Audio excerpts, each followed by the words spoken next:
अरे ड्रामा था वो सब, और तुम लोगों को इस पे दया आ रही थी ना। अब देखा गलत इंसान पर दया करने का नतीजा। शर्म नहीं आई तुम्हें? जो इंसान खुद की मदद नहीं कर सकता तुम उसे मारने की कोशिश कर रही हो। क्या कर रहे हैं आप? गलत समझ रहे हैं। आलिया माँ को नुकसान नहीं पहुंचाना चाहती थी, बल्कि उसने तो माँ को गिरने से बचाया। मैं तुम्हारी तरह बेवकूफ नहीं हूं। ये कौन सा रंग कब बदलती है मुझे अच्छी तरह पता है। ये आंटी को मारने के इरादे से आई थी, लेकिन सबको आते हुए देखकर इसने अपना इरादा बदल लिया। नहीं भैया, मैंने भी देखा, ये आंटी को मारने नहीं आई थी, ये तो इन्हें बचा रही थी। और अगर नहीं बचाती ना तो आंटी शायद। हाँ अभी हम सब ने देखा कि आलिया ने सरला बहन की जान बचाई। हाँ अभी मैंने भी देखा, जैसे ही चेयर आ रही थी आलिया ने आके उसको रोक लिया। That's it. किसी को भी मेरी तरफदारी करने की कोई जरूरत नहीं। अगर इनको लगता है कि मैं यहाँ पर आंटी जी को मारने आई थी तो इनको लगे, मुझे कोई फर्क नहीं पड़ता। ये मेरे बारे में क्या सोचते हैं इससे अब मुझे कोई भी फर्क नहीं पड़ता है। और वैसे भी अगर आप लोग मेरी साइड लेंगे तो कहीं ऐसा ना हो जाए कि ये आप लोगों के बारे में भी बुरा सोचने लग जाए। अपने नाटक बंद कर। क्या करने आई हो इस घर में? ऐसा कौन सा काम है जिसकी वजह से तुम इस घर में आई हो? क्या लेने आई हो तुम? लेने नहीं, देने आई हूं। रचना, सरला आंटी को अंदर ले जाओ।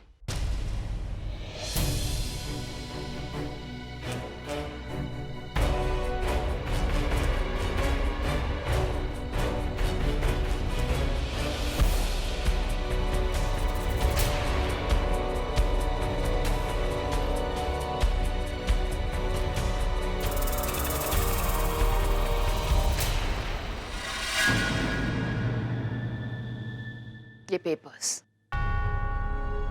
काफी इंपॉर्टेंट पेपर्स हैं, ये घर के बाहर पड़े हुए थे। मैंने काफी देर तक गार्ड्स को ढूंढा, उन्हें आवाज भी लगाई, लेकिन कोई वहां पर आया नहीं। तो मैंने वेट किया कि कोई आएगा तो मैं उसे दे दूंगी, लेकिन मुझे कोई भी नहीं मिला।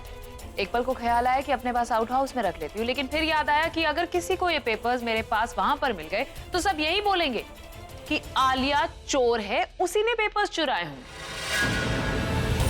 लेकिन गलती हो गई, रख लेने चाहिए थे पेपर्स वहां पर। यहाँ पर आने से तो बेटर ही था ना। आफ्टर ऑल झूठे मर्डर के केस में फंसाने से तो बेटर है कि कोई मुझे झूठा चोर ही बुला दे, राइट?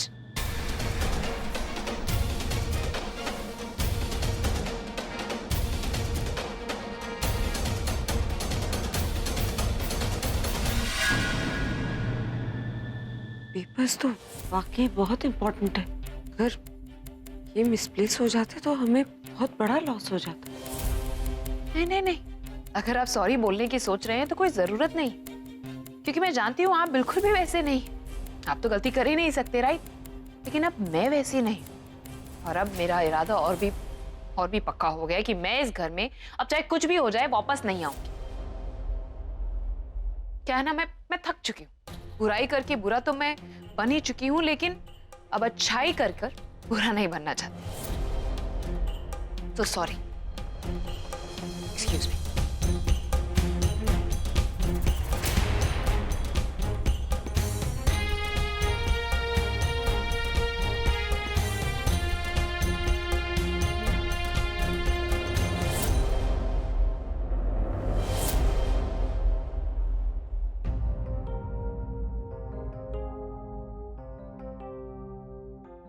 माँ,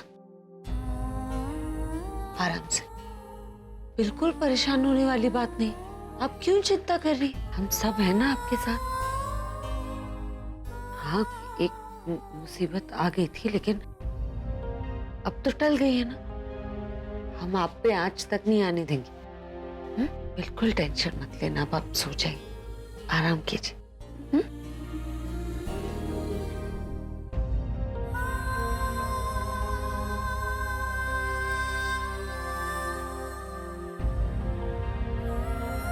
मेरी समझ में नहीं आ रहा कि ये सब हुआ कैसे, और माँ को बाहर लेकर ही कौन गया।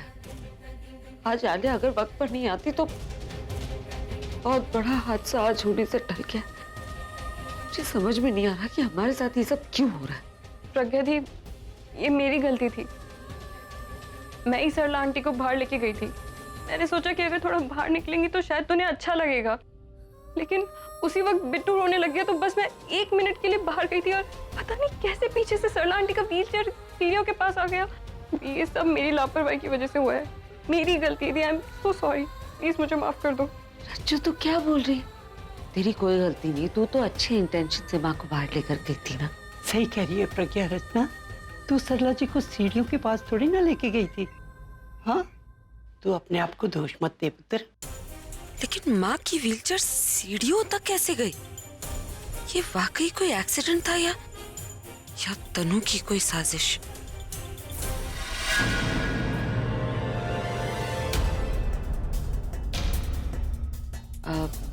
रज्जू, आइंदा कभी माँ को अगर कमरे से बाहर ले जाएगी ना तो ध्यान रखना कि कोई तेरे साथ रहे। हाँ?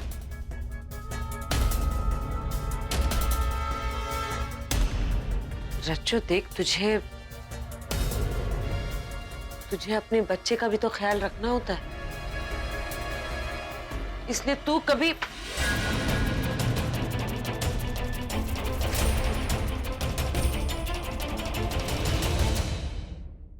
अरे शर्म आती है मुझे तुम्हें अपना दोस्त कहते हुए। दोस्त होके मेरी हेल्प करने की बजाय उल्टा मेरा काम बिगाड़ दिया। मैं पूछती हूँ क्या जरूरत है उनकी जान बचाने की? ओह माय गॉड, अरे तुम कितनी बड़ी सेल्फिश हो। जब तुमने देखा कि तुम्हारा ड्रामा तुम्हारी फैमिली पे कोई असर नहीं हो रहा, तुम्हें कोई पूछ नहीं रहा, तो तुम घर पे आके ड्रामा करने लगी। सरला आंटी को बचाया ताकि सबकी नजरों में तुम अच्छी बन जाओ, सबको लगे कि तुम बदल गई हो। तुम उस घर में अपना रास्ता बनाने के लिए मेरा रास्ता काट रही हो। तुम्हें पता है आज अगर तुमने सरला आंटी को नहीं बचाया होता तो मेरी लाइफ की सबसे बड़ी टेंशन खत्म हो गई होती।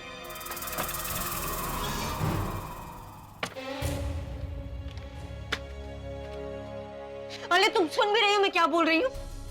सुन रही हूँ, और शायद तुम नहीं देख रही कि मैं कितना इंपॉर्टेंट काम कर रही हूँ। तो हटो मेरे रास्ते से। इंपॉर्टेंट काम? तुम्हारा ही काम मेरी प्रॉब्लम से ज्यादा इंपॉर्टेंट है? हाँ। So can we talk about your issues later? बाद में बात करें। अरे तुम इस चीज को इतनी लाइटली कैसे ले सकती हो? ये मैटर मेरी शादी से जुड़ा हुआ है और ये जानते हुए भी तुमने उनकी जान बचाई, और मेरे पूछने पे भी तुम ये नहीं बता रही हो कि तुमने जान बचाई क्यों। लेकिन तुम्हें मुझे अपना दोस्त नहीं मानना है, मत मानो, मुझे तुमसे कोई शिकायत नहीं है, पर तुम मेरे दुश्मनों की साइड क्यों ले रही हो? तुमने क्यों उनकी हेल्प की? किस चीज का बदला ले रही हो तुम मुझसे यार? Oh, just cut the crap then. Just shut up, okay? ये सब कुछ जो कुछ भी हुआ है ये सब तुम्हारी वजह से हुआ है, इसलिए stop blaming me, alright? मेरी वजह से? क्या मतलब? तुमने बोला था कि नहीं कि भाई की कॉन्सर्ट की सारी डिटेल्स तुम मुझे ला कर दोगी या नहीं, तो कहाँ है डिटेल्स? डिटेल्स मांगने के लिए मैंने तुम्हें कांटेक्ट करने की कोशिश की तो तुम मुझे इग्नोर कर रही थी, मेरे फोन्स नहीं उठाए, और तुम मुझे ब्लेम कर रही हो कि आलिया तुम कैसी फ्रेंड हो, और तुम जो दोस्ती निभा रही हो, is that what you call friendship? तो ना जब भी तुम्हें काम होता है मुंह उठाकर यहाँ पर चली आती हो, आलिया मुझसे ये नहीं हो रहा, आलिया मुझसे वो नहीं हो रहा, आलिया मैं क्या करूं? और जब मुझे काम था तुमने मुंह मोड़ लिया। आलिया मैं एक्चुअली तुम्हें ओ रियली? यही वजह है, इसी वजह से मैं वहां पर अपना काम खुद करने गई थी, और जब मैंने वहां पर सरला आंटी को नीचे गिरते हुए देखा और सबको इकट्ठा होते हुए देखा, तब मैंने वही किया जो मुझे ठीक लगा। क्यों जरूरी है तुम्हारे लिए इतना? क्यों चाहिए तुम्हें डिटेल्स? कॉन्सर्ट है मेरे लिए इम्पोर्टेंट। याद रखो तनु, अगर मैं घर में आके तुम्हारा काम बिगाड़ सकती हूँ तो मैं कुछ भी कर सकती हूँ। ओह, तो तुम मेरे अगेंस्ट जाओगी? फिर जो मेरे साथ में नहीं है वो तो ऑटोमेटिकली मेरे अगेंस्ट हो जाता है ना।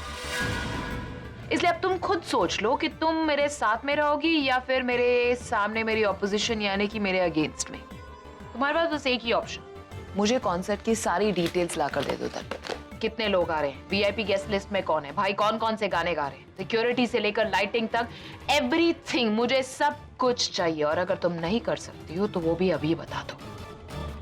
I hope you get it. ये क्या हो रहा है मिताली? क्यों बाहर खड़ी होकर चुप चुप कर हमारी बातें सुन रही थी? नीचे क्या देख रही हो? मैं तुझसे कुछ पूछ रही हूँ, जवाब दे। वहां चुप चुप कर हमारी बातें क्यों सुन रही हो? तेरी चुप्पी बता रही है तेरी नीयत बहुत बुरी है। कुछ बुराई तो करने वाली है, और मुझे तो यह भी लग रहा है कि तू हमारे दुश्मनों से मिली हुई है। चुप चुप कर उन्हें हमारी खबरें देती है। सही है ना? ये क्या बोलेंगी दादी? मुझे तो लग रहा है कि इन्होंने ही सरला आंटी को सीढ़ियों से धक्का दिया था। यही मारना चाहती थी उन्हें। तुम ऐसे सोच भी कैसे सकती हो रचना? दादी, दादी नहीं, मैंने सरला आंटी के साथ ऐसा नहीं किया है। मैं उन्हें क्यों मारना चाहूंगी भला? शायद प्रज्ञा दी से बदला लेने के लिए, है ना दादी? मैंने खुद अपने कानों से सुना था कि मिताली दी प्रज्ञा दी से बदला लेना चाहती है, क्योंकि दी ने इनके राज का खुलासा भैया के सामने किया था ना, और जिसकी वजह से वो दी से अब तक नाराज है। ये मैं क्या सुन रही हूँ? रचना जो कह रही है सच है क्या? बोल। तेरे चुप रहने से कुछ नहीं होगा। जवाब दे मिताली। हाँ दादी, ये सच है।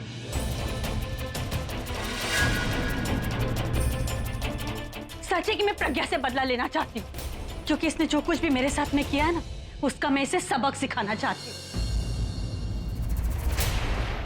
लेकिन मैंने सरला आंटी को धक्का नहीं दिया। मैं उनके साथ ऐसा करना तो दूर, ऐसा सोच भी नहीं सकती। मैं तो सिर्फ प्रज्ञा से बदला लेना चाहती हूँ। उसे बताना चाहती हूँ कि किसी की शादीशुदा जिंदगी को बर्बाद करने से क्या होता है। नहीं प्रज्ञा, तुम कुछ भी नहीं बोलोगी। मुझे रोक कर, मुझे टोक कर तुम क्या साबित करना चाहती हो? मुझे गलत और अपने आप को सही? नहीं, तुम ऐसा करने की सोचना भी मत। मैं मानती हूँ कि राज के मामले में मैं गलत हूँ दादी, बहुत गलत, और मैंने अपनी गलती मानी भी है। लेकिन मैं गलत हूँ, लेकिन प्रज्ञा हर बार सही नहीं हो सकती दादी। प्रज्ञा ने बहुत गलत किया है मेरे साथ, बहुत गलत। तुम्हें पता भी नहीं है कि मैं कितनी तकलीफों से गुजर रही हूँ, और तुम जानोगी भी कैसे? तुम तो अपने पति को छोड़कर बैठी हुई हो ना। तुम क्या जानो कि एक पति पत्नी का रिश्ता क्या होता है? तुम क्या जानो कि एक पति पत्नी का साथ में रहना कितना जरूरी होता है? तुमने कभी किसी से प्यार नहीं किया है ना प्रज्ञा, तो मैं तुम्हें समझा भी नहीं सकती, नहीं समझा सकती कि जब आपका अपना प्यार आपसे नफरत करने लगे तो कैसा लगता है। तुम्हें कैसे बताऊं कि जब अपने बच्चों का पिता आपसे अजनबियों की तरह बर्ताव करे तो कैसा लगता है। मैं मानती हूँ दादी कि राज बाकी पतियों की तरह नहीं है, कम बोलते हैं, बहुत कम बोलते हैं, लेकिन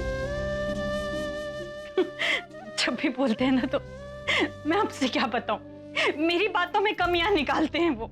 मुझे बेवकूफ कहना, बात बात पर मुझे ताने मारना, ये तो जैसे उनकी आदत बन गई थी दादी। और मैं तो उनकी इस बात से भी बहुत खुश थी। मुझे उनकी ये आदत भी अच्छी लगती थी दादी, बहुत खुश थी मैं, क्योंकि मुझे उनकी इन सब बातों में अपनापन महसूस होता था। लेकिन अब 3-3, 4-4 दिन तक उनकी शक्ल देखने को नहीं मिलती। वो घर ही नहीं आते दादी। उन्हें फोन करती हूँ तो वो फोन काट देते हैं। मैं क्या करूँ दादी? मेरी जिंदगी नरक से भी बदतर हो गई, और मेरी जिंदगी बर्बाद करने वाला कौन है जानती हैं? ये प्रज्ञा। इसने मेरी हंसती खेलती जिंदगी में आग लगा दी है। खुद तो अपने पति के साथ रह नहीं सकती, किसी और को भी उसके पति के साथ रहने देना नहीं चाहती, है ना? मैंने कभी भी आपका बुरा नहीं चाहा भाभी, शायद आप ना समझे, लेकिन मैंने जो कुछ भी किया आपकी भलाई के लिए किया। लेकिन आपको वो समझ ही नहीं आई बात, आपने मेरी बात मानी ही नहीं। मैं बस आपसे ये पूछना चाहती हूँ कि अगर आपने माँ को धक्का नहीं मारा तो आप यहाँ बाहर खड़े हम लोगों की बातें क्यों सुन रही थी? मैं तुम्हारी बात नहीं सुन रही थी, मैं सिर्फ दादी का इंतजार कर रही थी वहां खड़े होकर। मेरा इंतजार कर रही थी? पर क्यों? मैं आपसे बात करना चाहती थी राज के बारे में, बताना चाहती थी कि वो आजकल मेरे साथ क्या बर्ताव कर रहे। आप इस घर की बड़ी हैं, आप सब कुछ कर सकती ना दादी। दादी आप राज को समझाएंगी ना तो वो समझ भी जाएंगे, वो आपकी बात नहीं टाल सकते। मैं आपसे रिक्वेस्ट कर रही हूँ दादी, सिर्फ आप है जो मेरी शादीशुदा जिंदगी को बचा सकती है। मैं हाथ जोड़ रही हूँ आपके सामने, प्लीज कुछ कीजिए। समझाऊंगी उसे, तू चिंता मत कर, सब ठीक हो जाएगा। जरूरत पड़ेगी ना तो मैं उसे डांट भी दूंगी।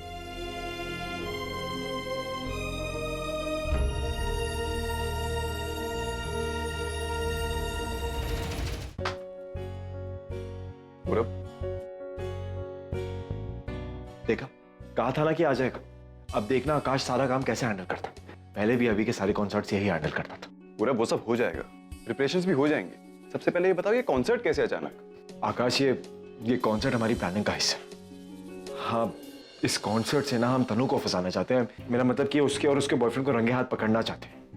ये आखिरी मौका है अभी को तनु से बचाने का। इस बार ना हम कोई गलती करना अफोर्ड नहीं कर सकते, इसलिए मैंने तुमको बोला। मैं जानता हूँ तुमसे अच्छा ये काम और कोई नहीं कर सकता। पूरा you don't worry for that now. इस बार तनु को बचने का एक भी मौका नहीं देंगे। और हाँ, कॉन्सर्ट के लिए एक बहुत अच्छी जगह है मेरे दिमाग में। उसकी सबसे अच्छी बात है कि वहाँ पे हर जगह सीसीटीवी कैमरे लगेगा, सो डोंट वरी। लेकिन भैया वो जगह दूर तो नहीं है। मेरा मतलब है कि वो जगह सुनसान ना हो, क्योंकि ऐसी जगह रिस्क लेने से हमारा जो प्लान है वो खतरे में ना पड़ जाए। वो जगह बहुत ही हैपनिंग है। आए दिन वहाँ पे कोई ना कोई इवेंट होता रहता है, सो डोंट वरी। तू एक काम कर सकते, तो मुझे वो जगह दिखा सकता है। उसका नक्शा दिमाग में अगर एक बार बैठ गया तो हम प्लानिंग बहुत आसानी से कर सकते। Why not? श्योर। तुम लोग चलो गाड़ी पे, मैं लोकेशन वाले को कॉल करके आता हूँ। चलो। यहाँ तनु को पकड़ने की इतनी प्लानिंग हो रही है और वहाँ आलिया पता नहीं क्या प्लान कर रही है। क्या करूँ, इन्हें बताऊं या नहीं? आई थिंक नहीं बताना चाहिए। बताऊंगा तो उनका ध्यान दो जगह डाइवर्ट हो जाएगा। और क्या पता आलिया ऐसा कुछ करे ही नहीं, और अगर करेगी भी तो मैं उसे संभाल लूंगा। आलिया माँ को नुकसान नहीं पहुंचाना चाहती थी, बल्कि उसने तो माँ को गिरने से बचाया। बुराई करके बुरा तो मैं बन ही चुकी हूँ, लेकिन अब अच्छाई कर कर बुरा नहीं बनना चाहती। मेरे साथ ही क्यों ऐसा होता है? क्या गलती करता हो जिसकी मुझे सजा मिलती है? क्या अपनी फैमिली से प्यार करना, अपनी से पहले उनकी खुशियों के बारे में सोचना, ये गलत है? मैं सच का साथ दूं या कोई गलत काम होते हुए देखता रहूं? बुराई मेरे साथ ही क्यों होती है? तकलीफ हमेशा मुझे ही क्यों मिलती है? लाइफ क्या से क्या होती जा रही है मेरी?